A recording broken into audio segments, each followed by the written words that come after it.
پہلے وقتوں میں اشرافیہ انسانوں کو کنٹرول کرتی تھی، جسے ہم غلامی کہتے ہیں۔ اب اشرافیہ مینیج کرتی ہے، جسے ہم نوکر کہتے ہیں۔ جو جدید دور کی غلامی ہے اور ایک نوکر غلام سے بہتر کام کرتا ہے۔ کنٹرول کرنے اور مینیج کرنے میں بہت فرق ہے۔ جب آپ کسی انسان کی آزادی، اس کی نقل حرکت، فیصلے اور بات کرنے کی آزادی کو ختم کر دیتے ہیں تو در حقیقت آپ اسے کنٹرول کر رہے ہیں۔ اس کنٹرول سے نجات کے لیے غلاموں نے بغاوت کی اور خون خرابہ کیا، اور اسی وجہ سے مختلف تحریکوں نے جنم لیا۔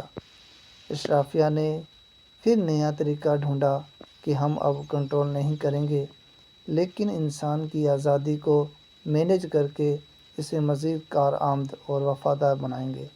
اس کی خواہشات کو ختم نہیں کریں گے، بلکہ اسے اپنی خواہشات کی تابع کر لیں گے۔ اس کی ضرورتوں کو دبائیں گے نہیں، لیکن اس کی ضرورت کو حد سے بڑھنے نہیں دیں گے۔ یعنی کہ اس کی رسی ڈھیلی تو کر دیں گے، لیکن سرا اپنے ہاتھ میں رکھیں گے۔ ہمارا معاشرہ اسی غلامی کے جدید انداز سے بھرا پڑا ہے۔